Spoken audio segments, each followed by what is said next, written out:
purpose of today's session is looking at the 4 ways to grow your business.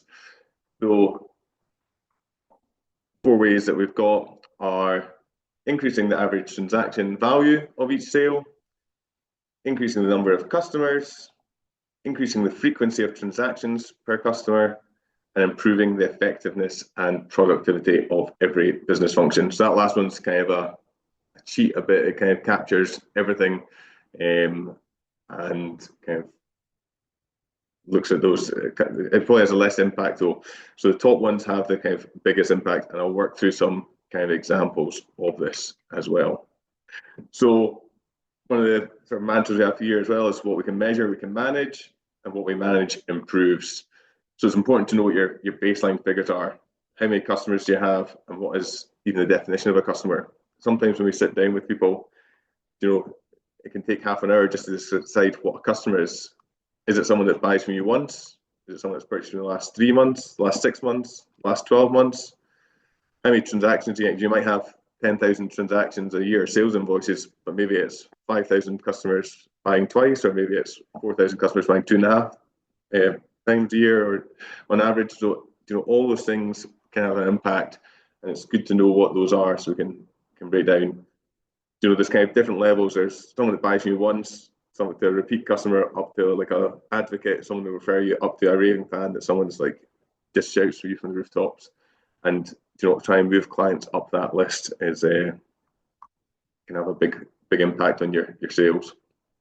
And then also kind of knowing what the lifetime value of a customer is. If someone buys from you once compared to someone buying you for 5 or 6 times, and what your customer acquisition cost, if you're spending money on Google ads or things like that, or buying leads to go and win new customers, if they only buy from you once, you need to take that in consideration compared to someone that buys from you 5 or 6 times. And where do these new customers come from? So the baseline that I've got in the example, what kind of jump into the model at the moment is we've got this customer called Wally's Australian Bird Company, because the Wally event that we do in January is an interview with a guy called Wally who had a bird company. And so some of the stuff comes from that. So in this example, the business is turning over £1 million, £700,000 cost of sales, so a 30% gross profit margin, roughly £200,000 of admin expenses, so £100,000 net profit. And so with 250 customers doing 4 transactions a year, on average, the average sales price is £1,000 per transaction with a gross profit of £300. So what we're looking at is the ways that we can influence them and if we can improve them. So it's about knowing your numbers, your turnover, gross profit, to name a few. And if we don't know those, how do we know if we've improved? And I put the bathroom scales on there because at the start of the year, I was like, right, I want to lose weight and I want to get healthier. But if I don't weigh myself, I don't know what my starting position is. So I don't know if I've got any better or not. So we actually have to measure those numbers and set a baseline so that we can track it and try and improve it. So traditional accountants, you might have got an excerpt from the profit and loss, and they'd go, oh, look at your phone costs, they've gone up 50%. Actually, it's gone from 1,200 quid up to 1,800 quid. If it's that £1 million turnover business, is 600 quid going to have much of an impact? Potentially not. It's the top line's what's going to drive things, and actually sometimes you have to invest more in things. Your rates might go up because you're moving premises, or you might have extra costs because you've got more staff and you're investing in that. So what we're trying to focus on is pricing and margin. So in that example there, kind of knocked another digit off it, just make it nice and simple. We've got a sales price of 100, cost of sales of 70, and a gross profit of £30. If we discount by 10%, then we've got sales price of 90, our cost of sales is still 70, but we're now making a gross profit of £20. And quite often we see clients discounting or businesses discounting to try and get cash in the door, but actually they're working harder and making less money. If we increase our price by £10 or 10%, we're now making £40 profit because the cost of sales is still the same. So in order to get to £1,200 of gross profit, we're going to do 60 sales if the price is £90, 40 sales if it's £100, or 30 sales if it's 110. So if we discount by 10%, we actually have to do 50% more sales on a 30% margin. If we increase our price, we can actually afford to lose 25% of our customers and still make the same amount of money.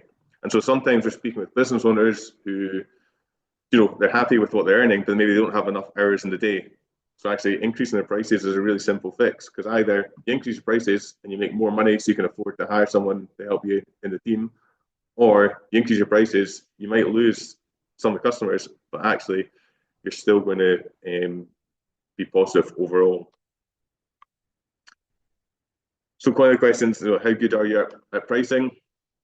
Quite often people give discounts, and the kind of example that we talked about the other day in the team was, you wouldn't ask a heart surgeon for a discount. So it's about knowing our value as business owners and what we're offering, and remembering that no one's perfect at pricing. It's so difficult, it's so subjective. But what we say to clients as well is, look, if you're not getting turned down on price, then you're maybe not charging enough. If you're winning 100% of all proposals, then are you actually charging enough to your clients? And how good are you and your team are articulating value? Because there's a difference between value and price. And if you are not charging enough, then you're possibly leaving money on the table. So when we ask clients if they increase their prices, quite often they don't think they can. But if you can avoid discounting and you can articulate value, then there's lots of quick wins to be had. Put this Bain value pyramid in, which kind of talks about the elements of value that customers perceive, and it's quite an interesting exercise to go through that and look at, what your products and services offer. Does it tick any of those values? I'll send the slides on afterwards, and there's a link to that, which has got a kind of exact examples of what the different values are. And kind of talked about the value equation as well within our team, where the dream outcome multiplied by the likelihood of achieving it, divided by the time delay and effort and sacrifice, it kind of comes to the value for clients. So need to understand what their pain point is, what they want to overcome. Do they believe we can help them? Do they set expectations, and how much effort do they have to put in to achieve that value? One of the things we looked at in articulating value is 3-option pricing. So if you look at Apple, I think most people will say Apple are pretty good at pricing. They've got different levels. So, you just had $799, people might go, oh my God, that's a bit expensive. But there's all the essentials at $219, so it gives you different levels within that. As we come on later, I actually think this should be the other way around. They should start with the $799 down to the $219, but we'll cover that in a later slide. So 3-option pricing. This is one of the economists did a sample. They had 100 MIT students, and they had given 3 options. You could buy the subscription web only for $59. You could buy the print subscription for $125, or the print and web for $125. 16 people chose that one. 84 people chose the print and web option, and no one chose the print only for $125. So, no one chose it, so why have it in there? Well, they also offered another 100 students just the subscription or just the print and web, and only 68% took that one, and only 32% took the $125 option. So total income for that one was $11,000 compared to $8,000. So by having that third option, there's 43% more income because people went for the top option. So 3-option pricing can have a big impact. There's also a study where they did with beers, so they had a £2.50 beer and a £1.80 beer, compared to they added a super cheap beer, £1.60, and then they added a premium beer, £3.40. And again, the average sales 236, 194, 255. So by having a third option, and by having a third option with a higher price, actually increases the average sales. And they had another case study where they actually had restaurants where they had their wine list, and they ordered it from low to high one week, and then from high to low the second week. And when people saw the pricing from low to high, they kind of saw a decrease in their cash, sort of money coming out of their pocket. When they saw it from high to low, they were like, oh, there's a decrease in quality as we go down the list. So people tended not to go to the bottom of the list in either case. But what it meant was, because it was from high to low, people on average bought a more expensive wine because no one wanted to go to the bottom page and choose the cheapest wine and be seen to be a cheapskate. And so, yeah, just by the way they tiered their pricing, resulted in, I think it was about an 8% increase in the overall takings in the restaurant just on their drinks menu by the way they'd ordered it. And you see anchoring in lots of other places when you start looking at it. So I think Serendipity 3 has a $85 hot dog, I think it is. But that's because no one probably buys it, but an $18 or $20 burger doesn't look quite so expensive compared to sitting beside that. And then, you know, you get handbags that are $40,000. Now, do they sell any of those behind the glass cage? Probably not, but the $5,000 handbag or £5,000 handbag beside it suddenly didn't look quite so expensive. And then this was an example I found online as well from De Beer. So it's like, how can you make 2 months' salary last forever? And basically, they kind of came up with that figure to try and anchor. It wasn't like they did it as part of the advertising campaign.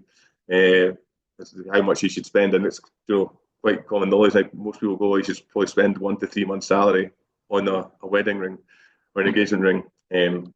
But that was them trying to anchor the price to as how much you should spend on it. And this was just another example where, yeah, they rigged the roulette wheel to land on a 10 or a 65, and then after the spin, they asked people how many countries in Africa are part of the United Nations, and those with a lower, who landed on 10 gets a lower number, those with a higher number, the landing on 65 gets a higher number. So even though it's totally irrelevant to the question they're getting asked, just having a bit of information there with a higher number can anchor people and help get a bigger price. So this was just to a snapshot, but Hot Wheels Monster Trucks Live, if they just said it's £35 a ticket, you might be like, that seems a bit expensive. If they had something in the title saying over £12,000 of monster truck mayhem, then £12,000 has got nothing to do with the price, but suddenly that anchors you to a much higher figure. So the £35 compared to 12,000 is a much lower number. So there's lots of things we could do within our proposals, within our pricing documents when we're sending stuff out, potentially anchor clients and make our increase the perceived value of our offering. And even just the way we write the number, there's been studies where if you write it in a smaller font, if you take out the decimal points, if you take out the comma or you take out the pound sign, that's all the same number, but the one at the top seems like a bigger number than the one at the bottom. So there's so much around the psychology of pricing that we can, and all these small, quick wins that could have a big impact on our businesses. And then pain points. I use the example of a company or of a car where the 3 Series has a not inconsiderable 480 litres of boot space. And it's like, oh, brilliant. When I'm pouring in 40 bottles of milk, I'll know exactly how much I can put in.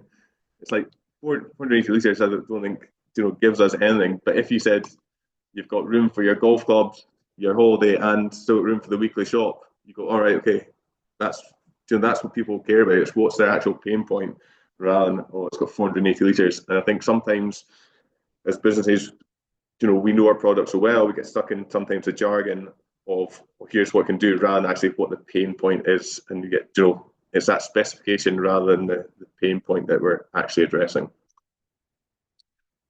Guarantees is something that we're quite passionate about. It's something in the Wally session that we talk about. And I think, it's a good way that can increase prices. This is a company called the Benjamin Franklin Plumbing, and they've got quite a few guarantees, but I actually think the next one is the most important one, on-time guarantee.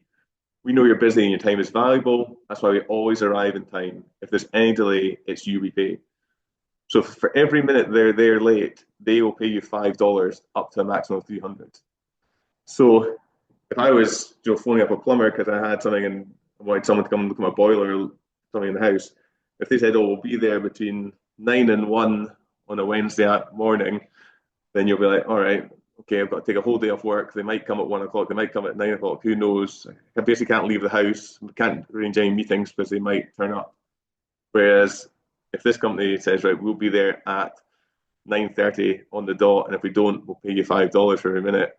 But by the way, we've got our charges are slightly more expensive," I think I'd be like, "Oh, this is well worth it because it means I can plan my day and my if they're late as well, I'm not taking any risk. I'm not going to be hanging about waiting for them." And then increasing the average transaction value. The reason I've got a picture of a dice on there is Dishoom, the restaurant, we're trying to work out how they can get more turnover in their tables and increase the average transaction value at lunchtime. And what they decided to do was when you got presented with your bill, you got given a dice, and if you rolled a 6, you got your meal for free.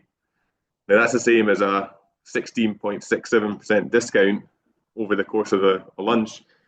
But if you said to people, "Oh, if you come in and pay your bill before 5 o'clock, before 4 o'clock, before the dinner rush, then you'll get a 16% off your bill," then people wouldn't be that excited about it. But the chance of winning a free dinner, got people to come in for lunch, pay their lunch earlier, and get through the door and increase the number of covers at lunchtime. The other added benefit was if you just had, one or two drinks and not much to eat, then getting that for free wouldn't be much of a benefit. So people tended to spend a lot more because they had this perception that they might get it for free. So the average bill went up as well.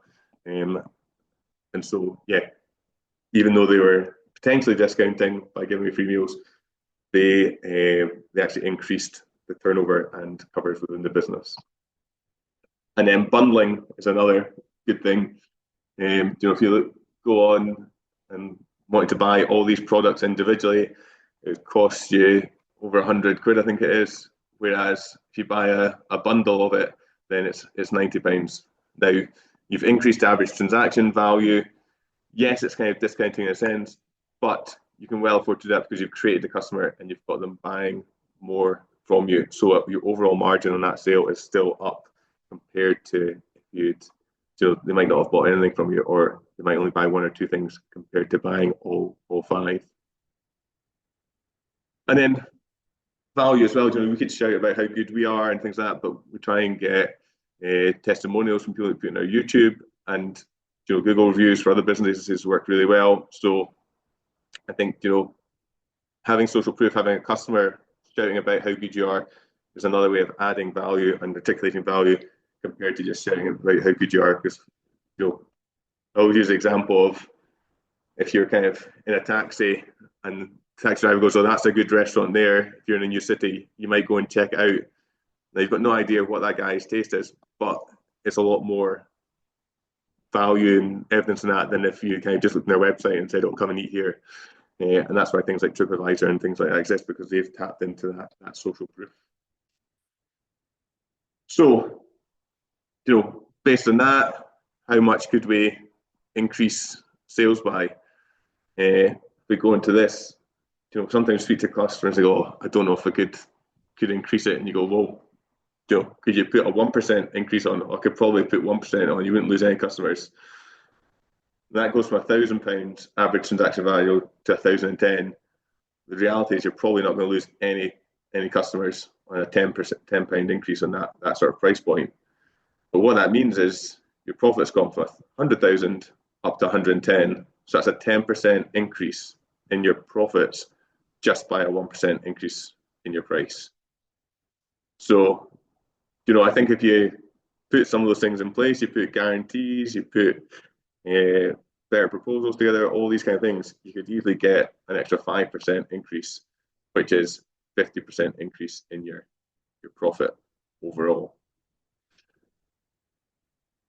So what about reducing our direct costs? This one's maybe not quite as simple, but sometimes you can get an early settlement discount if you pay up front with suppliers. So if you're cash rich, that's sometimes a good option where you can settle early and get a discount. Others have maybe volume rebates or discounts. So if you buy a certain amount over the course of a year, you get a rebate at the end of the year. We've got restaurants that have that, with certain wine suppliers. If they buy X amount over the year, they get a discount or a rebate after the end. Or if they buy X amount up front, they'll get a discount because, again, they're buying those bundles. So again, you're buying lots of stock in, if you've got a place to store it, then sometimes that can be cheaper rather than buying it sort of piecemeal throughout the year. Ask, how many people actually ask for a discount? See what your suppliers say, or maybe you can get increased value, increased service for the same price, and check that your suppliers are competitive. Is there other alternatives out there that might be better suited or slightly cheaper option? So based on that, how much could we decrease our direct costs by? So in that instance, I think I'll just go for the 1%. And that adds another £7,000 onto the bottom line. Increasing the number of customers.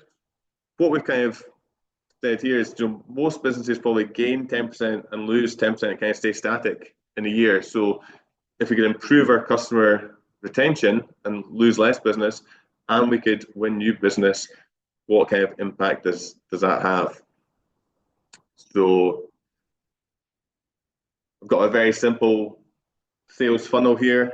Got a number of people on the mailing list, 10,000, send an email out, 2,500 people open that, 1,000 people then click on the link, 150 maybe put something in their basket on the website, and 100 people then maybe purchase something. Now, obviously, each business will have their own sales funnel or things like that. It's important to actually work out what the steps are in your customer process and then track those numbers, because we said at the start, what you can measure, you can manage. So that's a 25% fall off rate through to opening the email. 40% of those then actually click on the link. 15% actually put something in their basket, and then for some reason not everyone completes. Maybe they're shipping, or maybe there's something that puts them off, and it's only 67% complete. So actually only 1% of our customers from that original mailing list buy something every time we send out a marketing email. So what if we could improve the numbers? If we did a 10% increase in the mailing list, 40% up to who opened it, 60% click on the link, 20% of those put something in their basket, and then we can increase 90% actually buy something. You've now got 475 people buying, which is a 4.32% of our total mailing list. So if the average sale was 20 quid in that example, the first sales funnel only generated 100 sales, £2,000. The second sales funnel generated 9,500. And all these small changes have a compound impact, and that can be further. If we can manage to increase the price to £22, you've now got 475 times 22, so 10,450, an increase of almost £8,500, which is a 422% increase in turnover just by making those little tweaks along the way in that sales funnel. So the compound effect of all those things added together can have a big impact. They Ask, You Answer is a book, I think one of the best books I've read on kind of that inbound sales and building a customer base. And they talk about 5 things that you should be addressing. So cost, problems, comparisons, best of lists, and reviews. And so cost, I think sometimes people are scared to put cost out there. His argument is that your competitors probably know what your cost is. People, I don't want to put it out there in case my competitors know. Competitors probably already know. You've probably got a good idea what they charge. They go, I might put customers off. Reality is the customers that are put off by it, we're going to get put off of it either way. And if you'd spent 3-4 hours doing a sales marketing call with them or try and build them up, then that's 4 hours that you've saved yourself if you get rid of the tire kicker straight off the bat. And the people that really want to see what the cost is are the people that want to buy from you, and they get frustrated because they can't see your price and they'll go somewhere else where they know what it is because they want that certainty. So it's quite an interesting book. There's lots of really practical tips that come out of it, and I'd definitely recommend it. It's worth reading. Trying to think if there's anything else in the ask you answer. I think that was go for that at the moment. Increasing the number of customers by referrals. So it's amazing how many businesses don't have a referral program. American Express, if you refer a friend to get a card, they get a reward. So do you. Cineworld, if I recommend someone, I've got a Cine card myself. If I recommend someone, I get a 3 months membership, and so do they. So, because we look at the average lifetime cost of those customers, the cost of giving a referral out is a lot cheaper than spending money on advertising to get a new customer. And in fact, we've got, I think in one of the Wally sessions, one of the owners said that they had an average sale of about, I think, £1,500, and they would typically spend £475 on Google Ads to get a customer. But they would also had an offer where they'd give away £175 vouchers, or £100 vouchers, sorry, I think in total. So £100 to the person that referred and £100 off the person that got referred in, so £200. And they got 80% of their business through referrals. And that was decreasing their customer acquisition cost by £275 every time they did that. Just by having a really robust referral system in place. And this is another example that Paul Dunn, who runs the Wally, or did the Wally interview, told us about, where he'd been working with, there's a karate dojo in America, and they'd basically, every time a student took along or introduced 3 new people, they got a BMX bike.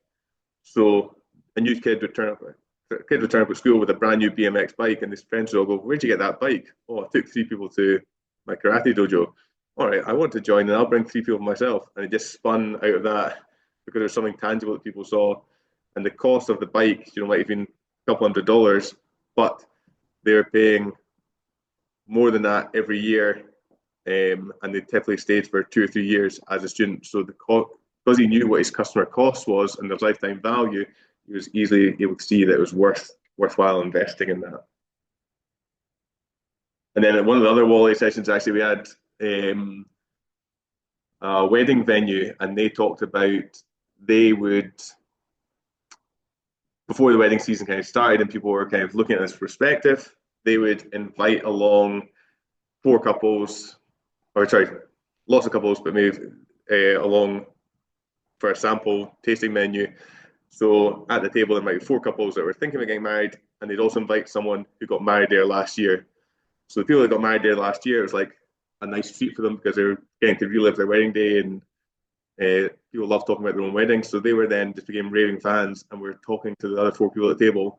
Another 4 people at the table going, "There's 4 other couples, or lots of other couples in the room that might want to book it. We better book it soon, otherwise." So it kind of created that scarcity.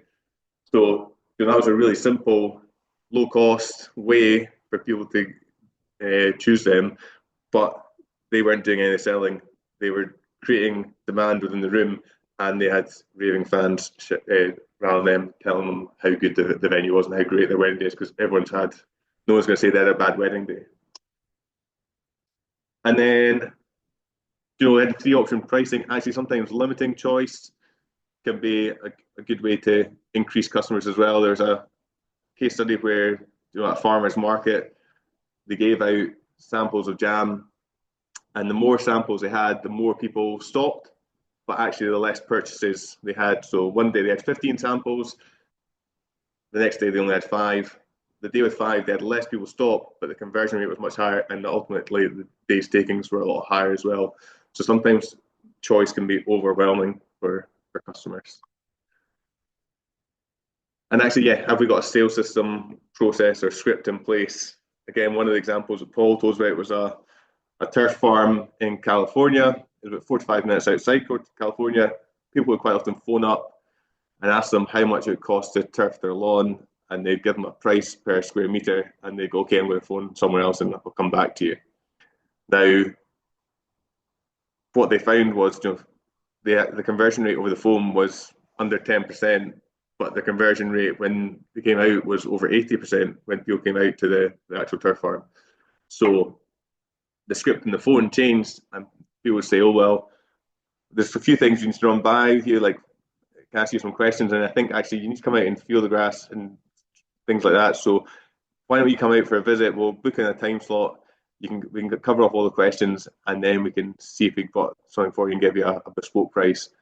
And so basically, giving out the price online or over the phone went away, and they got people out, got a script in place, and the conversion rate and sales increased as a result. And then obviously advertising, things like that, and doing A/B testing, testing different types of results, testing different types of marketing, comparing them against each other, knowing what your actual conversion rates are. And, on that marketing email, for example, if you're doing the same for Google ad spends, if you spend £100, do you get £1,000 of sales?